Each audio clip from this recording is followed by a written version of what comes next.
ये अंकल अपनी गर्लफ्रेंड को जान से मार देते हैं और उसकी डेड बॉडी को फ्रिज में रख देते हैं, वो भी 10 महीने के लिए। अंकल का नाम है संजय पाटीदार। वो 45 साल के हैं, हम उनको अंकल ही बुलाएंगे। और उनकी गर्लफ्रेंड का नाम है प्रतिभा। अंकल उनको प्यार से पिंकी बुलाते हैं, तो हम भी उनको पिंकी बुलाएंगे। अंकल और पिंकी एक दूसरे से बहुत प्यार करते हैं, इतना कि वो पिछले 5 साल से एक दूसरे के साथ ही रह रहे हैं। पहले 3 साल वो उज्जैन में रहते हैं, उसके बाद वो 35 किलोमीटर दूर देवास नाम के शहर में मूव हो जाते हैं।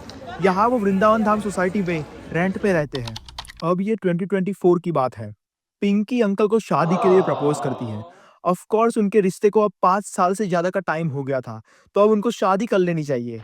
लेकिन यहाँ पे अंकल के लिए बहुत बड़ी प्रॉब्लम है। अंकल ऑलरेडी शादीशुदा है, उनकी ऑलरेडी दूसरी बीवी और उनके बच्चे भी हैं। और शायद ये बात पिंकी को पता है, लेकिन पिंकी इतनी जल्दी हार मानने वालों में से नहीं है। अंकल उनको बहुत समझाने की कोशिश करती है, लेकिन पिंकी मानती ही नहीं है। अब अंकल पिंकी के रोज रोज के झगड़े से तंग आ चुके हैं। और ये मार्च 2024 की बात है कि एक दिन अंकल अपने दोस्त विनोद के साथ घर पे आते हैं। वो पहले तो पिंकी को समझाने की कोशिश करते हैं, लेकिन बाद में दोनों आदमी मिलकर पिंकी के हाथ बांध देते हैं और उसका गला दबा के उसको मार डालते हैं। बाद में उसकी बॉडी को एक चादर में लपेट के फ्रिज में रख देते हैं और फ्रिज का टेम्परेचर सबसे कम कर देते हैं।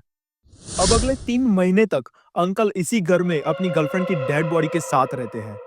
और फाइनली जून 2024 में वो घर खाली करके चले जाते हैं, लेकिन अपना कुछ सामान वो एक कमरे में छोड़कर दरवाजे पे ताला लगाकर जाते हैं।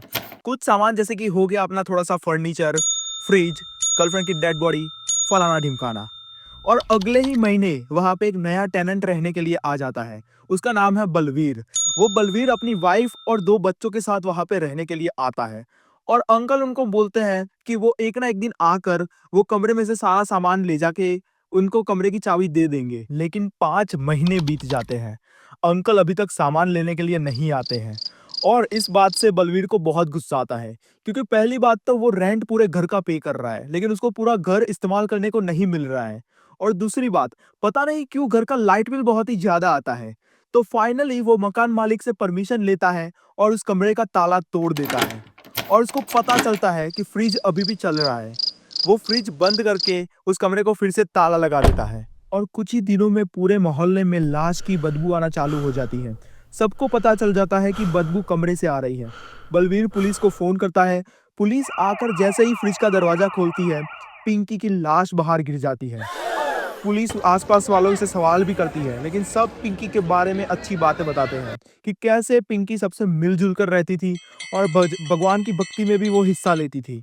और सब पुलिस को अंकल के बारे में भी बताते हैं कि कैसे अंकल ने सबको बोला था कि पिंकी अपने मायके गई है और वो कुछ महीनों के बाद वापस आ जाएगी। पुलिस कुछ ही घंटों में अंकल को पकड़ लेती है। अंकल थोड़े से ही सवाल जवाब में सब बता देते हैं। वो अपने दोस्त विनोद के बारे में भी बता देते हैं। लेकिन पुलिस को विनोद को ही पकड़ने की जरूरत ही नहीं थी, क्योंकि विनोद ऑलरेडी किसी और क्राइम की वजह से जेल में था। अब पुलिस के पास दोनों खूनी है, दोनों ने अपना गुनाह कबूल कर दिया है। मोस्ट लाइकली दोनों को उम्र कैद या फांसी की सजा हो जाएगी।